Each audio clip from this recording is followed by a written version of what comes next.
Mon âme ne peut que te dire merci, Seigneur. Chers amis, bonjour, joie nouvelle de se retrouver sur les ondes de la 100.3. Nous sommes ensemble dans notre émission en ce lundi 9 août 2021 et nous réfléchissons ensemble sur l'Église à partir de l'Épître aux Éphésiens. Et nous sommes toujours dans cette réflexion. Qu'est-ce que c'est que l'Église, corps mystique du Christ ? Et personnellement, à chaque fois que tu discutes avec les gens de l'Église, on a l'impression que les gens te disent que l'Église c'est le corps mystique du Christ, donc l'ensemble de ceux qui sont sauvés, tout ça. Et je crois que si on veut être honnête, nous devons avoir d'autres regards sur l'Église. Et l'Église n'est pas premièrement le corps mystique du Christ. Ça, j'en suis absolument de plus en plus convaincu. Et on ne peut pas commencer à vouloir réfléchir sur l'Église en disant que l'Église c'est le corps mystique du Christ. Dans Matthieu 16, 18, quand Jésus-Christ dit à Pierre, « Pierre, tu es Pierre, sur cette pierre je bâtirai mon Église », c'est pas le corps mystique du Christ. Dans Éphésiens 5, 25, quand il dit qu'il est mort pour son Église, il n'est pas mort premièrement pour le corps mystique du Christ. Il est mort premièrement pour cette institution qu'il a voulu, qui permet aux hommes qui sont sur terre de reconnaître cette institution, d'entrer dans cette institution, de faire partie de cette assemblée qui correspond à cette institution, pour recevoir de sa part les moyens de nous sanctifier. Et c'est ma conviction. Alors on continue à réfléchir ensemble, on essaie de voir ce que ça donne, mais on va essayer de comprendre. Et c'est pour ça donc que je suis parti dans cette lettre encyclique de sa sainteté le pape Pie XII, qui a été écrite le 29 juin 1943, donc en pleine guerre mondiale, sur le corps mystique de Jésus-Christ. On a vu dans cette lettre qu'il a commencé par dire « Si l'Église est persécutée, ne vous inquiétez pas parce que le Christ lui-même a été persécuté. » Alors, il n'y a pas de souci. Et ensuite, alors, il y a ce petit passage qui est très intéressant. « C'est pourquoi, vénérables frères, par devoir de conscience, si j'essaye de dire la vérité sur la 100.3, c'est par devoir de conscience. » Et il y a un devoir de conscience qui est clair et qui... Et ce devoir de conscience, donc, fait que nous devons, au nom de la vérité, pouvoir dire ce qu'il faut dire. C'est au nom de la charité que j'essaye, moi, de vous dire ce qu'est la vérité. Alors, je sais que ça blesse les gens, parce que la vérité blesse les gens, mais on ne peut pas faire autrement. C'est pourquoi, vénérables frères, par devoir de conscience, et pour répondre aux désirs d'un grand nombre, nous voulons remettre sous les yeux de tous et célébrer la beauté, les mérites et la gloire de notre mère l'Église, à qui, après Dieu, nous devons tout. Alors je reprends. Notre mère l'Église, à qui, après Dieu, nous devons tout. Après Dieu, c'est l'Église. Après Dieu, c'est pas vraiment la Bible. On ne doit pas tout à la Bible. Le Christ n'est pas mort pour la Bible. Le Christ est mort pour son Église. Donc c'est important de réfléchir sur les réalités bibliques que nous avons pour savoir qu'est-ce qui est important. Et l'Église nous dit que notre mère l'Église, à qui après Dieu nous devons tout. Et pourquoi nous devons tout à l'Église ? Parce que le salut qui t'est donné en Jésus-Christ, lorsque Jésus-Christ meurt sur la croix, t'est donné maintenant par le moyen de l'Église. C'est pour ça que l'Église sauve. Enseigner que l'Église ne sauve pas, c'est un enseignement de bas quartier. Enseigner que les sacrements ne sauvent pas, c'est un enseignement qui est faux. C'est pour ça que 1 Pierre 3,21 nous dit « le baptême qui vous sauve ». Et le baptême, je le reçois où ? Dans l'Église. Et c'est pour ça que l'Église est bien une institution, c'est bien un lieu, c'est bien, je vous dis, une adresse, un numéro de téléphone où on peut recevoir le baptême, où on peut recevoir les sacrements. C'est une institution avant toute chose. C'est pas premièrement le corps mystique du Christ. Et donc, la gloire de notre mère l'Église, à qui après Dieu nous devons tout. Comment comprendre que je dois tout à l'Église? Et en sachant que je dois tout à l'Église, de quelle Église s'agit-il? Et est-ce que toutes les Églises sont vraiment l'Église du Christ? La réflexion est importante. Alors, nous voulons de même donner un témoignage de notre reconnaissance par cette lettre encyclique où il est justement question de ces pierres vivantes qui, placées sur le fondement de la pierre d'angle qu'est le Christ, forment ensemble un temple saint, de beaucoup supérieur à tout temple construit de main d'homme, à savoir la demeure de Dieu dans l'Esprit Saint. Alors, première des choses dans ce passage qui m'intéresse, la pierre d'angle qu'est le Christ, et les pierres vivantes, donc, qui sont bâties sur le Christ lui-même, forment ensemble un temple saint de beaucoup supérieur à tout temple construit de main d'homme. Et les temples construits de main d'homme aujourd'hui, c'est pas l'église sur laquelle on met des pierres et qu'on appelle l'église Saint-Pierre et Saint-Paul. L'église dont on parle, c'est l'église qui est construite donc sur un homme. Et l'église qui est construite sur un homme, c'est l'église de Tsala et Somba, c'est l'église de Camden Villedor, c'est l'église de William Miller, c'est l'église de Ellen White, c'est l'église de tous ces gens qui ont fondé des églises. Je reprends. Nous voulons de même donner un témoignage de notre reconnaissance par cette lettre encyclique où il est justement question de ces pierres vivantes. Les pierres vivantes, c'est qui? C'est toi, c'est moi, c'est tous ceux qui sont chrétiens et qui s'engagent à suivre la pierre angulaire qui est Jésus-Christ. On avait lu 1 Pierre chapitre 2 verset 4, mais je reprends avec vous. Approchez-vous de lui la pierre vivante, rejetée par les hommes, mais choisie, précieuse auprès de Dieu. Cette pierre vivante, c'est bien Jésus. Et dans 1 Pierre 2, 4, approchez-vous de lui, la pierre vivante, rejetée par les hommes, mais choisie, précieuse auprès de Dieu. Est-ce que cette pierre vivante est la même que celle dont on parle dans Matthieu 16, 18 ? Pierre, tu es pierre, sur cette pierre je bâtirai mon église. Jésus-Christ, qui est la pierre vivante, a bâti son église sur la pierre qui est Pierre. C'est pour ça, le passage de 1 Pierre 2, verset 4 que je vous lis là, est très intéressant. Approchez-vous de lui la pierre vivante, c'est Jésus, rejeté par les hommes, mais choisi, précieuse auprès de Dieu. Vous-même comme pierre vivante, prêtez-vous à l'édification d'un édifice spirituel. Et Pierre fait partie des pierres vivantes, comme Paul, comme Jacques, comme toi et comme moi. La pierre principale, la pierre de langue, la pierre sur tout repose, c'est Jésus-Christ lui-même. Il n'y a pas d'autre fondement pour notre foi que le Christ. C'est pas Martin Luther, c'est pas Calvin, c'est le Christ. Et donc, c'est lui. Et maintenant, vous-même, comme pierre vivante, prêtez-vous à l'édification d'un édifice spirituel. Et parmi ces pierres vivantes qui sont les hommes qui vont construire l'Église, il y a une place spéciale pour Jésus-Christ, que Jésus-Christ a voulu donner à cet homme qui s'appelait Simon et à qui il a dit « Tu ne t'appelleras plus Simon, tu t'appelleras Pierre ». Et je crois que si on veut être honnête, dans Matthieu 16, 18, « Pierre, tu es Pierre, et sur cette pierre je bâtirai mon Église », Pierre est bien la personne que Jésus-Christ a choisie pour que son Église soit édifiée. C'est lui-même qui est le responsable de l'Église, c'est lui-même qui est le fondateur de l'Église, c'est lui-même qui est le principe de l'Église, mais comme l'autorité est nécessaire et comme il y a une autorité partout, il a voulu une autorité et l'autorité c'est Pierre. Je crois que les choses sont claires et que comprendre ce passage-là différemment que ce que je vous dis, ça me paraît quand même un petit peu tiré par les cheveux. Nous voulons de même donner un témoignage de notre reconnaissance par cette lettre encyclique où il est justement question de ces pierres vivantes, c'est-à-dire nous, qui placées sur le fondement de la pierre d'angle qu'est le Christ, forment ensemble un temple saint, de beaucoup supérieur à tout temple construit de main d'homme.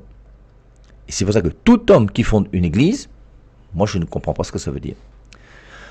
Donc, alors il y avait d'autres passages qu'on a lus, je ne vais pas revenir sur la pierre vivante et toutes les pierres, tout ça, dont on a vu ça la dernière fois. Et c'est là où on doit être obligé, vous voyez, si on veut comprendre, et moi je te dis que tu es pierre et sur cette pierre je bâtirai mon église, tous ceux qui interprètent ce passage-là, il y a 2 fausses interprétations de ce verset biblique. La première fausse interprétation, c'est dire que l'église du Christ repose sur la foi de Pierre. Je reprends, vous avez des gens qui interprètent ce passage pour montrer que Jésus-Christ n'a pas bâti son église sur la personne de Pierre, mais sur la foi de Pierre. La foi de Pierre, c'est ma foi. C'est la foi de Jacques, c'est la foi de Jean. C'est la foi du pape François, c'est la foi de Monseigneur Barga, c'est la foi de tous les catholiques qui existent sur la terre. Et l'Église n'est pas bâtie sur la foi des catholiques. L'Église est bâtie sur la personne. On avait lu Romains chapitre 13 qui montre que l'autorité vient de Dieu. Et Dieu a voulu qu'il y ait une autorité partout. Et nous devons respecter l'autorité. Et l'autorité, Jésus-Christ a donné l'autorité à Pierre. C'est pour ça que dans la liste des 12, Matthieu 10, 2, le premier, Simon appelé Pierre. Donc, dans ce passage, dire que tu es Pierre et sur cette pierre je bâtirai mon église et les forces de la mort ne l'emporteront pas sur elle, que Jésus-Christ a bâti son église sur la foi de Pierre, ce n'est pas vrai. Alors dans le contexte, vous voyez, juste avant au verset 13, il demande aux apôtres, pour les gens qui suis-je? Ensuite il dit, pour vous qui suis-je? Et celui qui parle c'est Pierre. Et c'est bien Pierre qui va proclamer pour les 12. Tu es celui en qui nous devons croire, enfin, tu es le Fils de Dieu, tu es les paroles de la vie éternelle, tout ça là. Et donc, c'est bien Pierre qui va professer, oui, mais il professe sa foi comme aurait pu le faire Jacques ou Jean ou un autre. Mais comme c'est lui qui a autorité, c'est lui qui a parlé pour les 12. Et l'Église ne repose pas sur la foi des 12. L'Église repose premièrement sur l'autorité qui est Pierre. Je suis le bon berger, il lui dira, sois le berger de mon troupeau. Forcément, ces 12, c'est aussi la foi du Christ. C'est l'enseignement du Christ que les 12 vont proclamer partout à travers le monde entier. Mais cette Église a été voulue pour proclamer la parole de Dieu, bien sûr, mais avec une autorité qui est celle de Pierre. Et on ne peut pas nier. D'ailleurs, vous allez voir que quelques années plus tard, déjà à Jérusalem, il y aura une autorité. Ce sera Jacques, le premier évêque de Jérusalem. Ensuite, une fois qu'il va mourir, c'est son frère Simon qui va devenir le deuxième évêque de Jérusalem. Donc, je te donnerai les clés du royaume des cieux. Il dit bien Pierre, je te donnerai. Il donne les clés à qui? À Pierre. Ce que tu liras sera lié, ce que tu déliras sera délié. Et ce qui est intéressant dans ce passage de Matthieu 16-18, c'est « Et les portes de la mort ne pourront rien contre elle ». Les portes de la mort, c'est le péché ne peut rien contre l'église du Christ bâtie sur Pierre. Donc que vous le vouliez ou non, l'église catholique demeurera, et Jésus-Christ est dans cette église catholique, Matthieu 28-20, « Je suis avec vous chaque jour jusqu'à la fin du monde ». Alors l'encyclique de notre pape continue. Néanmoins, si l'on peut se réjouir à bon droit de ce que nous venons de rappeler, il n'est pourtant pas niable que non seulement des écrivains séparés de la véritable Église répandent de graves erreurs en cette matière, mais que même parmi les fidèles circulent parfois des opinions inexactes ou tout à fait erronées qui entraînent les intelligences en dehors de la voie droite et de la vérité. Alors, l'Église, à travers la bouche du pape, nous met en garde.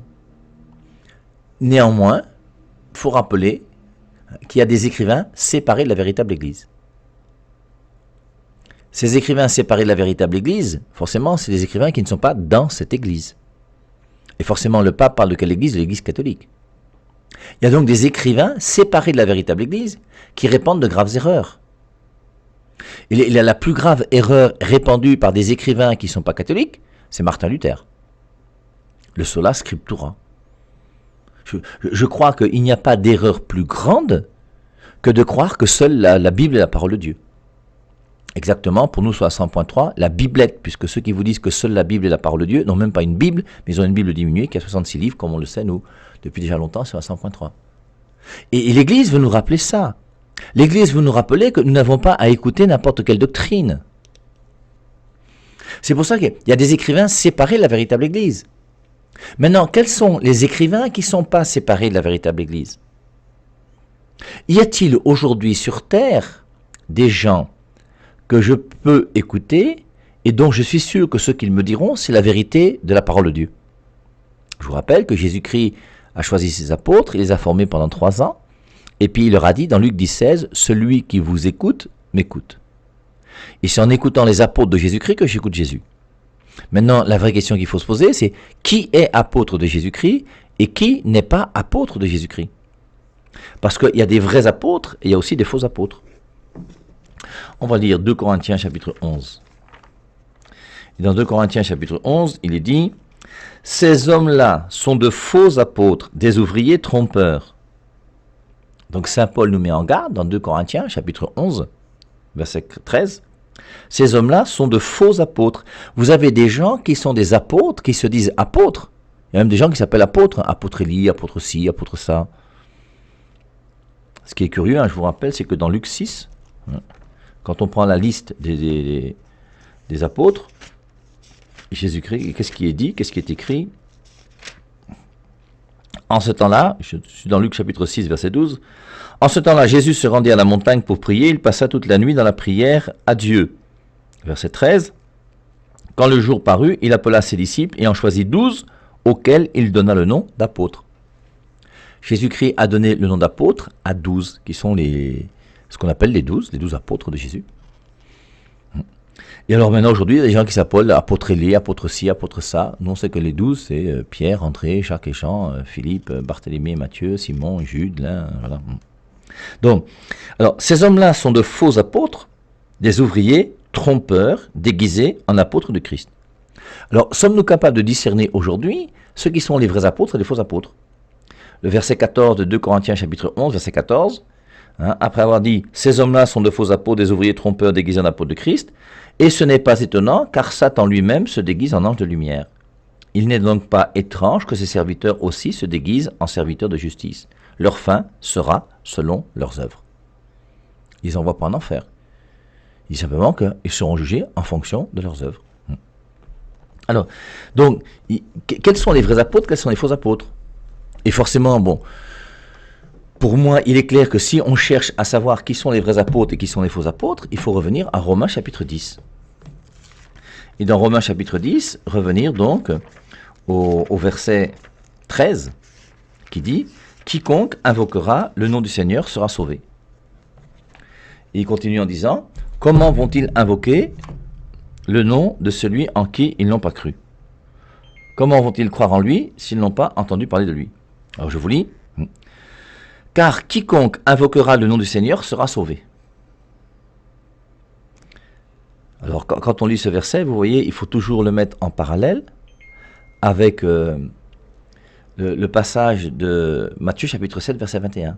« Quiconque invoquera le nom du Seigneur sera sauvé. » Matthieu 7, 21, ce n'est pas celui qui dit « Seigneur, Seigneur » qui entrera dans le royaume des cieux.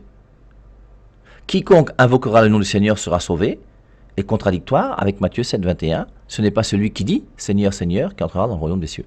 Alors c'est toujours la même chose. Et ces versets bibliques qui semblent contradictoires, c'est pour nous permettre de mieux comprendre les Saintes Écritures.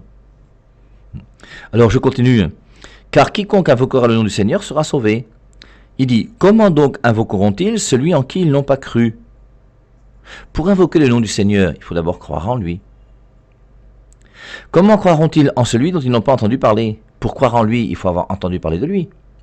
Avant que le missionnaire ne vienne ici à Marienberg et commence à évangéliser le Cameroun, on n'avait pas entendu parler de Jésus-Christ. Avant que le Christ ne naisse, personne n'avait entendu parler de Jésus-Christ. Il a fallu que, je vous rappelle, Lazare devienne évêque de Marseille avec sa sœur Marthe et Marie là-bas dans le sud de la France pour qu'il y ait une évangélisation du sud de la France. Avant ça, il n'avait pas entendu parler de Jésus-Christ. Donc, quiconque invoquera le nom du Seigneur sera sauvé. Comment donc invoqueront-ils celui en qui ils n'ont pas cru? Et comment croiront-ils en celui dont ils n'ont pas entendu parler? Et comment entendront-ils parler de lui sans prédicateur? Il faut donc qu'il y ait des prédicateurs. Et ces prédicateurs vont donner la parole de Dieu pour que les gens puissent se convertir. Alors, est-ce que tous les prédicateurs sont de bons prédicateurs? C'est pour ça que je vous rappelle que moi je n'aime pas le mot « homme de Dieu ». Vous appelez homme de Dieu des mboutoukous qui vous disent n'importe quoi. Je regrette, je ne pourrais jamais dans ma bouche dire que Thunazy est un homme de Dieu. Quand il dit que l'église catholique c'est l'antichambre pour le paradis, quand il dit que le dogme de l'Immaculée Conception c'est que Marie a accouché étant vierge, vous comprenez bien, ça c'est un mboutoukous. Il dit des choses qui sont stupides et idiotes. C'est du mensonge. Alors maintenant, c'est vrai que quand il parle de mariage, comme en général, regardez, le Père Jean-Benoît disait l'autre jour que si vous regardez la morale chez les témoins de Jéhovah, du côté de la morale et par rapport à ce qui regarde l'amour et la sexualité, en général, toutes les églises sont à peu près d'accord. C'est pas ça. Ce qui divise les églises, c'est pas la morale sexuelle. Encore que, vous avez des églises aujourd'hui dans lesquelles on marie des femmes pasteuses, lesbiennes, dans des églises protestantes. Donc ça fait quand même des choses qui sont bizarres. Hein. Du côté de la contraception aussi, il y a quand même des différences qui sont quand même assez bizarres. Mais sinon, en général, on est tous d'accord qu'une femme doit être soumise à son mari, qu'un homme et une femme doivent être monogames, qu'ils doivent être fidèles l'un à l'autre, qu'ils doivent s'aimer, bébé, tout ça, là, on est tous d'accord, il n'y a pas de souci. Alors, je continue. Et comment y aura-t-il des prédicateurs s'ils ne sont pas envoyés? Je n'ai pas à écouter n'importe quel prédicateur. Pour moi, le prédicateur qui parle au nom de Jésus-Christ, comme le dit saint Paul, c'est un prédicateur qui est envoyé. Si vous écoutez quelqu'un qui vous prêche la parole de Dieu, il faut lui demander qui t'a envoyé. S'il vous dit c'est l'Esprit Saint, faites demi-tour et courez le plus vite possible. Parce que l'Esprit Saint n'a pas envoyé Thunazy. L'Esprit Saint n'a pas envoyé Castanou. L'Esprit Saint n'a pas envoyé Martin Luther. Martin Luther, c'est pas un fruit de l'Esprit Saint, Martin Luther. Il a divisé l'Église. Il a mal traduit la Bible. Il est parti en mariage avec une religieuse. Il faut quand même mettre les choses au clair. Et si vous n'arrivez pas à reconnaître le bon comportement d'une personne et le mauvais comportement d'une personne, il faut mettre les choses au clair. Martin Luther a demandé à un de ses amis, il a donné la permission à un de ses amis d'avoir 2 femmes. C'est pas un gars sérieux et honnête. Mettons les choses au clair. Nous, notre pape a eu l'honnêteté de dire au roi Barberousse que je ne peux pas te marier, je t'ai déjà marié avec une première femme, tu veux une deuxième, c'est pas possible. Et c'est à cause de ça qu'a été fondé les Anglicans. C'est parce que Martin Luther lui aussi a été rebelle qu'il a fondé les protestants. Il faut aimer la vérité. Même si au nom de la vérité, ben oui, ça va créer des problèmes, parce que la vérité c'est la vérité, nous devons vivre la vérité et ne pas avoir peur de la vérité. Et la vérité, c'est que saint Paul nous dit, quiconque invoquera le nom du Seigneur sera sauvé. Comment donc invoquer celui dont ils n'ont pas cru? Comment croiront-ils en lui s'ils n'ont pas entendu parler de lui? Comment entendront-ils parler de lui sans prédicateur? Il ajoute, comment y aura-t-il des prédicateurs s'ils ne sont pas envoyés? Parce que tous les prédicateurs ne sont pas des bons prédicateurs. Hein, vous connaissez la deuxième épître de Jean, où il est dit, deuxième épître de Jean, versets 10 et 11, je vous lis. Donc, deuxième épître de Jean, verset 10, « Si quelqu'un vient à vous et n'apporte pas cette doctrine, ne le recevez pas dans votre maison. » Qui dit ça? Jean, le disciple bien-aimé. Si quelqu'un vient chez vous et n'apporte pas cette doctrine, ne le recevez pas dans votre maison. Et ne lui dites pas salut, car celui qui lui dit salut participe à ses mauvaises œuvres. Est-ce qu'à l'époque de l'Église primitive, on croyait que l'Eucharistie est le corps du Christ? Bien sûr, relisez toutes les histoires qu'il y a par rapport. À Rome, on disait qu'on célébrait des messes dans lesquelles les gens pensaient qu'on égorgeait même des gens parce qu'on mangeait le corps de quelqu'un. Et dans l'Église catholique, on a toujours su que l'Eucharistie, c'est le corps du Christ. On a toujours baptisé les enfants dans l'Église catholique. Depuis que l'Église existe, on a toujours baptisé les enfants. Ça sont des fausses doctrines qui sont nées après, par des gens qui se croient plus intelligents que l'Église et qui, avec leur intelligence, pensent comprendre la Bible mieux que l'Église qui a donné la Bible au monde.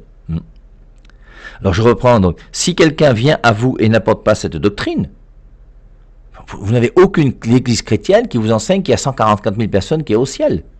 Et une grande foule qui est sur terre. Il n'y a que les témoins de Jéhovah qui ne sont pas chrétiens qui vous enseignent ça.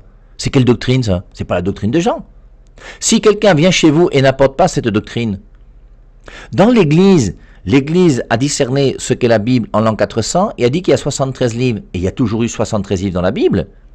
Maintenant, il y a d'autres personnes qui ne veulent pas apporter une autre doctrine. Si quelqu'un vient chez vous et n'apporte pas cette doctrine, ne le recevez pas dans votre maison et ne lui dites pas salut. Vous n'avez pas à écouter tout prédicateur. Il faut écouter les prédicateurs qui sont envoyés. Et ça veut dire quoi un prédicateur qui est envoyé? Continuons à lire les Écritures et prenons Jean chapitre 20. Et dans Jean chapitre 20, donc à la résurrection, lorsque Jésus-Christ apparaît aux apôtres pour la première fois, il leur dit, le soir de ce jour qui était le premier jour de la semaine, les portes du lieu où se trouvaient les disciples étaient fermées par la crainte qu'ils avaient des Juifs.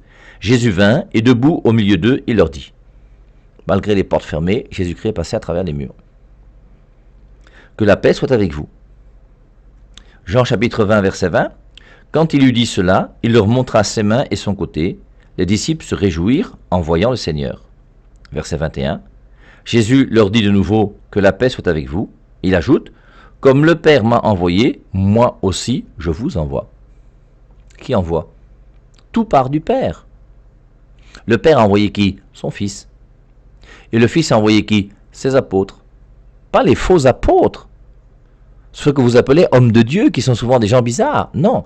Les vrais apôtres qui, eux, sont les vrais hommes de Dieu. Ils sont envoyés par qui? Par Jésus. Comme le Père m'a envoyé, moi aussi, je vous envoie. Et Jésus-Christ a envoyé les apôtres. Et les apôtres ont continué à envoyer des gens. Et maintenant, on voit comment y a des gens qu'on a dû exclure de l'Église parce qu'ils se comportaient mal. Dans Actes chapitre 8, il y a un certain Simon qui voulait acheter les sacrements, on l'a envoyé balader. Il y a des gens qui ont marché avec Paul et puis qui leur dit que, attention, ces gens-là ont une doctrine qui est bizarre, ne restez pas avec eux. Et on va essayer de discerner pour voir où est-ce que se trouve cette vérité. Et il y a une vérité qui est enseignée par le Christ qui a donné aux apôtres et qui est transmise par l'Église jusqu'à aujourd'hui. 1 Timothée 3,15, l'Église est colonne et appui de la vérité. Le pape nous dit, néanmoins, si l'on peut se réjouir à bon droit de ce que nous venons de rappeler, il n'est pourtant pas niable que non seulement des écrivains séparés de la véritable Église répandent de graves erreurs en cette matière. Donc il y a des écrivains, des gens qui sont des faux apôtres, qui vous donnent une fausse doctrine. Et ces gens sont des gens qui sont séparés de la véritable Église. Et que même parmi les fidèles circulent parfois des opinions inexactes. Dans l'Église catholique, nous avons entendu des prêtres qui disaient que non, comme tu es protestant, c'est pas la peine de te faire baptiser catholique, reste protestant et tu vas bien aider l'Église d'une manière aussi belle en restant protestant. Ce sont des fausses opinions inexactes qu'on trouve à l'intérieur de l'Église. Je ne sais pas pourquoi aujourd'hui l'Église refuse ce qu'on appelle le prosélytisme. Nous devons parler de Dieu. Et nous devons proposer Jésus-Christ et sa parole à tous les hommes de la terre. On ne leur impose pas. On ne met pas un revolver sur la tête pour leur dire est-ce que tu crois en Jésus-Christ oui ou non. Non, mais nous avons le devoir de leur proposer. Et si en proposant la parole de Dieu à quelqu'un, quelqu'un peut se convertir et s'engager à suivre Jésus-Christ, mais tant mieux, réjouissons-nous, c'est quand même une bonne nouvelle. N'ayons pas honte de pouvoir faire qu'il y a des gens qui entrent dans notre église. Et si toi, en tant que chrétien catholique, tu n'es pas convaincu que la vérité est dans ton église, je ne sais pas, moi cherche et va ailleurs. En tout cas, moi, vous connaissez ma position et elle ne va pas changer. Donc, attention aussi, parmi les fidèles circulent parfois des opinions inexactes ou tout à fait erronées qui entraînent les intelligences en dehors de la voie droite de la vérité. Alors, les graves erreurs, je reviens un petit peu dessus, là. La première grande grave erreur, je vous rappelle, c'est ce grand dogme, qui est un faux dogme. Nous, chez nous, les dogmes sont vrais. Les dogmes catholiques disent la vérité. Mais il y a un dogme non catholique qui dit une chose fausse, c'est que croire que seule la Bible est la parole de Dieu. Mais c'est vrai que j'insiste beaucoup sur ça, mais c'est parce que c'est important qu'on puisse le dire à nos frères qui sont non catholiques, pour leur faire comprendre pourquoi ils sont dans l'erreur. Deuxième chose, c'est la distinction entre la Bible et la Biblette. Troisièmement, les erreurs graves par les écrivains qui ne sont pas dans notre Église, c'est il n'y a plus que 2 sacrements. Les non-catholiques n'ont que 2 sacrements. Chez les protestants en général, officiellement, on ne reconnaît que 2 sacrements, le baptême et la scène. Or, la scène même ne vient que du pain, puisque la plupart des protestants pensent que c'est uniquement un symbole. Alors que c'est la réalité même. Ceci est mon corps. Celui qui ne mange pas ma chair et qui ne boit pas mon sang n'a pas la vie. Jean 6, 53 et Jean 6, 55, ma chair est une vraie nourriture. Et quand il discute avec les Juifs dans Jean 6, 51, 58, les Juifs lui disent « Comment cet homme-ci peut-il donner sa chair à manger ?» Jésus-Christ n'a pas dit « Non, c'est un symbole, ne vous inquiétez pas. » Au contraire, il a martelé en disant 4 fois « Ma chair, mon sang, ma chair, mon sang, ma chair, mon sang » pour que les gens comprennent que c'est sa chair et c'est son sang. Mais Jésus-Christ n'est pas un menteur quand même, que les choses soient claires. Et c'est tellement beau de vivre l'Eucharistie. Regardez la chance que nous avons, nous les catholiques. Nous avons la chance d'avoir des prêtres qui célèbrent la messe tous les jours. Et chaque jour, je peux aller à la messe pour recevoir le corps du Christ. Je vis le corps à corps avec Jésus-Christ tous les jours dans l'Eucharistie. Si tu es chez les témoins de Jéhovah, tu as un mémorial une fois par an dans lequel tu as du pain qui circule et le pain est réservé uniquement aux 144 000 qui vont au ciel. Les témoins de Jéhovah qui savent qu'ils font partie de la grande foule et qui resteront sur la terre n'ont même pas le droit de manger du pain une fois dans toute leur vie. Chez nous les catholiques, tu peux prendre le corps du Christ tous les jours. C'est pour ça que c'est important de bien choisir son église. Et c'est triste de voir qu'il y a des gens qui ont quitté la véritable église pour enseigner des choses qui aujourd'hui sont des choses qui sont bizarres. Et qui ne donnent plus à ces gens des autres églises les mêmes moyens de sanctification que ceux que l'église du Christ donne. Dans l'église catholique, il y a 7 sacrements. Et l'Eucharistie, c'est réellement le corps du Christ. Avec preuve à la pluie. Allez voir le miracle de l'Anciano en Italie. Les miracles eucharistiques. Je vous rappelle, moi j'aime beaucoup ce passage de la fin de Marc chapitre 16. Alors dans Marc 16, les gens des nouvelles églises connaissent surtout le verset 17. Moi c'est pas ça qui m'intéresse. Ce qui m'intéresse c'est le verset 20. Et ils s'en allèrent prêcher partout. Le Seigneur travaillait avec eux et confirmait la parole par les signes qui l'accompagnaient. Et le Seigneur confirme sa parole par les signes. L'apparition à Lourdes. Je suis l'Immaculée Conception. Qui confirme ce que l'Église a dit quelques années plus tôt. Et l'Église qui confirme une apparition de la Vierge Marie encore un petit peu avant, en 1850, où Sainte Catherine Labouré a reçu une vision de la Vierge Marie et elle a fait une médaille qu'on appelle la médaille miraculeuse. Elle a écrit « Ô Marie conçue sans péché ». Et c'est la Vierge Marie qui a demandé de faire cette médaille « Ô Marie conçue sans péché ». Et donc quelques années plus tard, je crois que c'est en 1854, l'Église proclame le dogme de l'Immaculée Conception. Et en 58, il y a la Vierge Marie qui apparaît à Lourdes pour dire « Je suis l'Immaculée Conception ». Mais ce sont des signes qui sont là et qui sont clairs.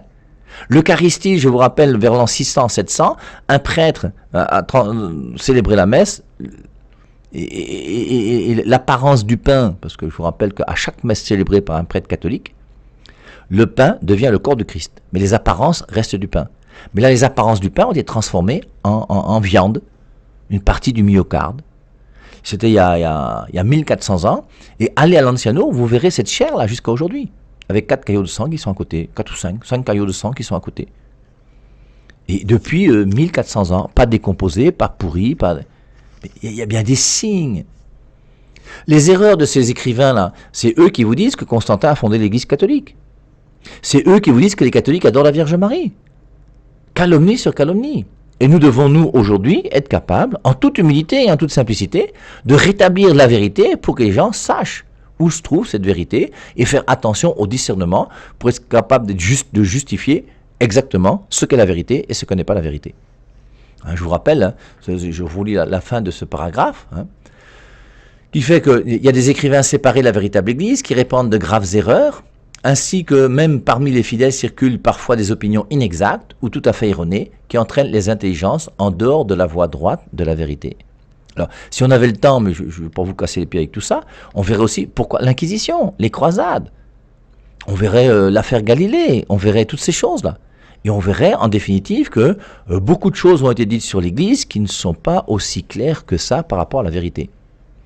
Et je trouve, moi personnellement, que notre Église n'est pas si laide que ça et nous devons être capables de justifier les erreurs de l'Église, bien sûr. Les prêtres pédophiles, c'est gênant. Judas aussi, c'est gênant. Mais en même temps, la grandeur et la beauté de notre Église.